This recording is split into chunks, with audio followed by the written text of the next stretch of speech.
Hello my dear students, welcome back to learn easily channel.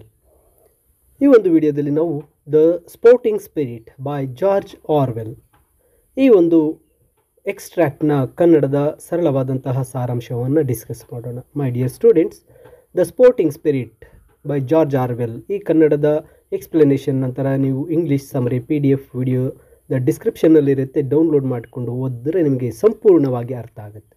ಇಲ್ಲಿ George Orwell ರವರು the sporting ಸ್ಪಿರಿಟ್ನಲ್ಲಿ ಈ ರೀತಿಯಾಗಿ ತಿಳಿಸ್ತಾ ಇರ್ತಾರೆ. ಒಂದು ಸ್ಪೋರ್ಟ್ಸ್ ಅಂದರೆ ಕ್ರೀಡೆ ರಾಷ್ಟ್ರಗಳ ನಡುವೆ ಒಂದು ಸದ್ಭಾವನೆಯನ್ನು ಮೂಡಿಸುತ್ತೆ ಮತ್ತು ಜಗತ್ತಿನ ಸಾಮಾನ್ಯ ಜನರು ಫುಟ್ಬಾಲ್ ಅಥವಾ ಕ್ರಿಕೆಟ್ನಲ್ಲಿ ಒಬ್ಬರನ್ನೊಬ್ಬರು ಭೇಟಿಯಾದಾಗ ಅವರು ಮತ್ತೆ ಯುದ್ಧ ಭೂಮಿಯಲ್ಲಿ ಭೇಟಿಯಾಗಲು ಅವರಿಗೆ ಯಾವುದೇ ಇಷ್ಟ ಇರೋದಿಲ್ಲ ಎಂದು ಜನರು ಹೇಳುವುದನ್ನು ಕೇಳಿದಾಗ ನನಗೆ ಯಾವಾಗಲೂ ಆಶ್ಚರ್ಯ ಆಗುತ್ತೆ ಅಂತ ಜಾರ್ವೆಲ್ ರವರು ಹೇಳ್ತಾರೆ.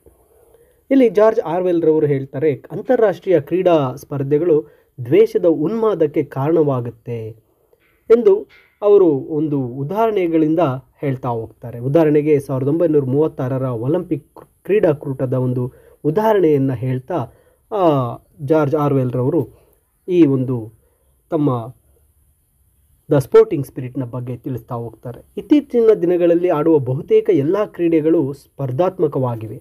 ನೀವು ಗೆಲ್ಲಲು ಆಡ್ತೀರಾ ಮತ್ತು ನೀವು ಗೆಲ್ಲಲು ನಿಮ್ಮ ಕೈಲಾದಷ್ಟು ಪ್ರಯತ್ನದಿಂದ ಆಟಕ್ಕೆ ಸ್ವಲ್ಪ ಪ್ರಯತ್ನ ಮಾಡದೇ ಇದ್ದರೆ ಮಾತ್ರ ಆಟಕ್ಕೆ ಸ್ವಲ್ಪ ಅರ್ಥ ಇರುತ್ತೆ ಅಂತ. ಪ್ರತಿಯೊಬ್ಬರು ತಾವು ಗೆಲ್ಲಲೇಬೇಕು ಅಂತ ಹೇಳಿ ಒಂದು ಪ್ರಯತ್ನಗಳನ್ನು ಮಾಡ್ತೀರಾ, ಆದರೆ ಇಲ್ಲಿ ಗೆಲ್ಲೋದಕ್ಕಿಂತ ಆಟಕ್ಕೆ ಸ್ವಲ್ಪ ನೀವು ಆಡೋದಕ್ಕೆ ಪ್ರಯತ್ನ ಪಟ್ಟಾಗ ಅದಕ್ಕೆ ಅರ್ಥ ಇರುತ್ತೆ ಅಂತ ಹೇಳ್ತಾರೆ. ಒಂದು ಗ್ರಾಮದ ಹಸಿರು ಮೈದಾನದಲ್ಲಿ ನೀವು ನಿಮ್ಮದೇ ಆದ ತಂಡಗಳನ್ನು ಮಾಡಿಕೊಂಡು ಸ್ಥಳೀಯ ದೇಶ ಪ್ರೇಮದ ಭಾವನೆಗಳು ಯಾವುದೇ ಇಲ್ಲದೇ ಇದ್ದಾಗ ಕೇವಲ ಒಂದು ಎಂಟರ್ಟೈನ್ಮೆಂಟ್ಗಾಗಿ, ಒಂದು ಎಕ್ಸರ್ಸೈಸ್ ವ್ಯಾಯಾಮಕ್ಕಾಗಿ ಆಡುವುದು ಸಾಧ್ಯ. ಆದರೆ ಅಲ್ಲಿ ಒಂದು ಪ್ರತಿಷ್ಠೆಯ ಪ್ರಶ್ನೆ ಉದ್ಭವಿಸಿದರೆ ತಕ್ಷಣ ನೀವು ಮತ್ತು ನಿಮ್ಮ ಒಂದು ದೊಡ್ಡ ಟೀಮ್ ಸೋತರೆ ಅವಮಾನ ಆಗುತ್ತೆ ಅಂತ ಹೇಳಿ ನಿಮಗೆ ಅನಿಸಿದ ತಕ್ಷಣ ಅತ್ಯಂತ ಕ್ರೂರವಾದ ಒಂದು ಯುದ್ಧ ಪ್ರವೃತ್ತಿಯ ಸಹಜ ಗುಣಗಳು ಕೆರಳುತ್ತೆ. ಶಾಲೆಯು ಫುಟ್ಬಾಲ್ ಪಂದ್ಯದಲ್ಲಿ ಆಡಿದ ಯಾರಿಗಾದರೂ ಇದು ತಿಳಿದಿರುತ್ತೆ. ಅಂತಾರಾಷ್ಟ್ರೀಯ ಮಟ್ಟದಲ್ಲಿ ಕ್ರೀಡೆಯು ಸ್ಪಷ್ಟವಾಗಿ ಅನುಸರಿಸಿದ ಯುದ್ಧವಾಗಿದೆ.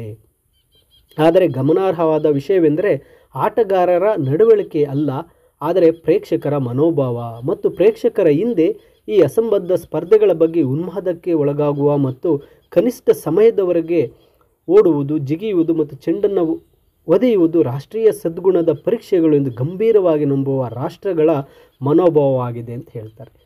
ಬಲವಂತಕ್ಕಿಂತ ಹೆಚ್ಚಾಗಿ ಸೌಂದರ್ಯವನ್ನು ಬಯಸುವ ಕ್ರಿಕೆಟ್ನಂತಹ ನಿಧಾನಗತಿಯ ಆಟವೂ ಸಹ ಬಹಳಷ್ಟು ದುರುದ್ದೇಶಕ್ಕೆ ಕಾರಣವಾಗಬಹುದು. ನಾವು ಇದನ್ನು ಬಾಡಿ ಲೈನ್ ಬೌಲಿಂಗ್ ವಿವಾದ ಮತ್ತು 1921ರಲ್ಲಿ ಇಂಗ್ಲೆಂಡ್ಗೆ ಭೇಟಿ ನೀಡಿದ ಆಸ್ಟ್ರೇಲಿಯನ್ ತಂಡದ ಕಠಿಣ ತಂತ್ರಗಳಲ್ಲಿ ನೋಡಿದ್ದೇವೆ. ಫುಟ್ಬಾಲ್ ಎಲ್ಲರೂ ಗಾಯಗೊಳ್ಳುವ ಮತ್ತು ಪ್ರತಿಯೊಂದು ರಾಷ್ಟ್ರವು ತನ್ನದೇ ಆದ ಆಟದ ಶೈಲಿಯನ್ನು ಹೊಂದಿರುತ್ತೆ. ಅದು ವಿದೇಶಿಯರಿಗೆ ಅನ್ಯಾಯವೆಂದು ತೋರುತ್ತದೆ. ಅದು ಇನ್ನೂ ಕೆಟ್ಟದಾಗಿದೆ. ಎಲ್ಲದಕ್ಕಿಂತ ಕೆಟ್ಟದು ಬಾಕ್ಸಿಂಗ್. ಇಲ್ಲಿ ಪ್ರೇಕ್ಷಕರ ಮುಂದೆ ಬಿಳಿಯ ಮತ್ತು ವರ್ಣೀಯ ಬಾಕ್ಸರ್ಗಳ ನಡುವಿನ ಹೋರಾಟವು ಜಗತ್ತಿನಲ್ಲಿ ಅತ್ಯಂತ ಭಯಾನಕ ದೃಶ್ಯಗಳಲ್ಲಿ ಒಂದಾಗಿದೆ. ಆದರೆ ಬಾಕ್ಸಿಂಗ್ ಪ್ರೇಕ್ಷಕರು ಯಾವಾಗಲೂ ಅಹಾಸ್ಯಕರವಾಗಿರ್ತಾರೆ, ತುಂಬ ಅಸಹ್ಯವಾಗಿರ್ತಾರೆ. ಇಂಗ್ಲೆಂಡಿನಲ್ಲಿ ಕ್ರೀಡೆಯ ಮೇಲಿನ ವ್ಯಾಮೋಹವು ಸಾಕಷ್ಟು ಕೆಟ್ಟದಾಗಿದೆ, ಆದರೆ ಆಡುವುದು ಮತ್ತು ರಾಷ್ಟ್ರೀಯತೆ ಎರಡೂ ಇತ್ತೀಚಿನ ಬೆಳವಣಿಗೆಗಳಾಗಿರುವ ಯುವ ದೇಶಗಳಲ್ಲಿ ಇನ್ನೂ ಹೆಚ್ಚು ತೀವ್ರವಾದ ಭಾವನೆಗಳು ಕೆರಳುತ್ತೆ ಅಂತ ಹೇಳ್ತಾರೆ. ಭಾರತ ಮತ್ತು ಬರ್ಮಾದಂಥ ದೇಶಗಳಲ್ಲಿ ಜನಸಂದಣಿಯ ಮೈದಾನವನ್ನು ಪ್ರವೇಶಿಸದಂತೆ ತಡೆಯಲು ಫುಟ್ಬಾಲ್ ಪಂದ್ಯಗಳಲ್ಲಿ ಪೊಲೀಸರ ಬಲವಾದ ತಂಡಗಳನ್ನು ಇಡುವುದು ಅವಶ್ಯಕ. ಬರ್ಮಾದಲ್ಲಿ ಒಂದು ನಿರ್ಣಾಯಕ ಕ್ಷಣದಲ್ಲಿ ಒಂದು ಕಡೆಯ ಬೆಂಬಲಿಗರು ಪೊಲೀಸರನ್ನು ಭೇದಿಸಿ ಎದುರಾಳಿ ತಂಡದ ಗೋಲ್ ಕೀಪರನ್ನು ಹೊಡೆದಿರ್ತಕ್ಕಂಥದ್ದನ್ನು ನಾನು ನೋಡಿದ್ದೇನೆ. ಸುಮಾರು 15 ವರ್ಷಗಳ ಹಿಂದೆ ಸ್ಪೇನ್ನಲ್ಲಿ ಆಡಿದ ಮೊದಲ ದೊಡ್ಡ ಫುಟ್ಬಾಲ್ ಪಂದ್ಯವು ನಿಯಂತ್ರಿಸಲಾಗದ ಒಂದು ದೊಡ್ಡ ಗಲಾಟೆಗೆ ಕಾರಣವಾಗಿತ್ತು. ಪ್ರಬಲವಾದ ಪ್ರತಿಸ್ಪರ್ಧಿಯು ಭಾವನೆಗಳು ಕೆರಳಿದ ತಕ್ಷಣ ನಿಯಮಗಳ ಪ್ರಕಾರ ಆಡುವ ಕಲ್ಪನೆಯು ಯಾವಾಗಲೂ ಮಾಯವಾಗುತ್ತೆ. ಜನರು ಒಂದು ಕಡೆಯವರ ಮೇಲಿರುವುದು ಮತ್ತು ಇನ್ನೊಂದು ಕಡೆಯವರ ಅವಮಾನಕ್ಕೊಳಗಾಗುವುದನ್ನು ನೋಡಲು ಬಯಸ್ತಾರೆ ಮತ್ತು ಮೋಸದಿಂದ ಅಥವಾ ಆ ಜನಸಂದಣಿಯ ಹಸ್ತಕ್ಷೇಪದಿಂದ ಪಡೆದ ಆ ಒಂದು ವಿಜಯವು ಅರ್ಥಹೀನವಾಗಿದೆ ಎಂಬುದನ್ನು ಅವರು ಮರೆತಿರ್ತಾರೆ. ಪ್ರೇಕ್ಷಕರು ದೈಹಿಕವಾಗಿ ಹಸ್ತಕ್ಷೇಪ ಮಾಡದೇ ಇದ್ದರೂ ಸಹ ಅವರು ತಮ್ಮ ಕಡೆಯವರಿಗೆ ಹುರಿದುಂಬಿಸುವ ಮೂಲಕ ಮತ್ತು ಎದುರಾಳಿ ಆಟಗಾರರನ್ನು ಗೇಲಿ ಮಾಡುವುದು ಮತ್ತು ಅವಮಾನಿಸುವುದರ ಮೂಲಕ ಆಟದ ಮೇಲೆ ಪ್ರಭಾವ ಬೀರಲು ಪ್ರಯತ್ನಿಸ್ತಾರೆ. ಗಂಭೀರ ಕ್ರೀಡೆಗೆ ನ್ಯಾಯಯುತ ಆಟದೊಂದಿಗೆ ಯಾವುದೇ ಸಂಬಂಧವಿಲ್ಲ. ಇದು ದ್ವೇಷ, ಅಸೂಯೆ, ಅಹಂಕಾರ, ಎಲ್ಲ ನಿಯಮಗಳ ತಿರಸ್ಕಾರ ಮತ್ತು ಹಿಂಸೆಯನ್ನು ನೋಡುವಲ್ಲಿ ಸ್ಯಾಡಿಸ್ಟಿಕ್ ಸಂತೋಷಕ್ಕೆ ಸಂಬಂಧಿಸಿದೆ.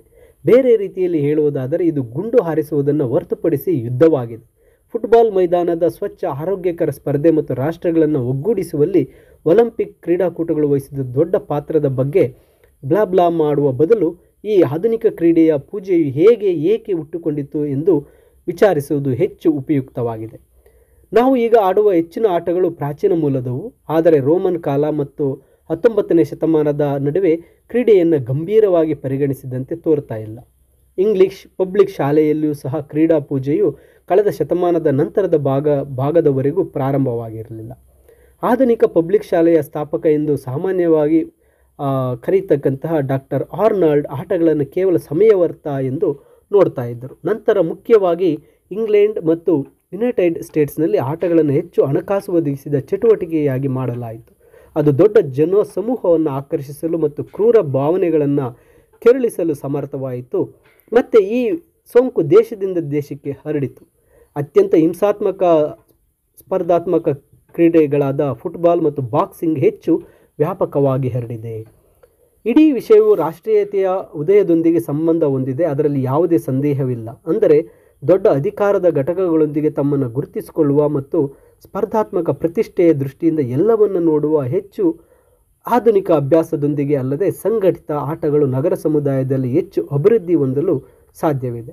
ಅಲ್ಲಿ ಸಾಮಾನ್ಯ ಮನುಷ್ಯನು ನಿಷ್ಕ್ರಿಯ ಅಥವಾ ಕನಿಷ್ಠ ನಿರ್ಬಂಧ ಜೀವನವನ್ನು ನಡೆಸ್ತಾನೆ ಮತ್ತು ಸೃಜನಾತ್ಮಕ ಶ್ರಮಕ್ಕೆ ಹೆಚ್ಚು ಅವಕಾಶ ನೀಡೋದಿಲ್ಲ.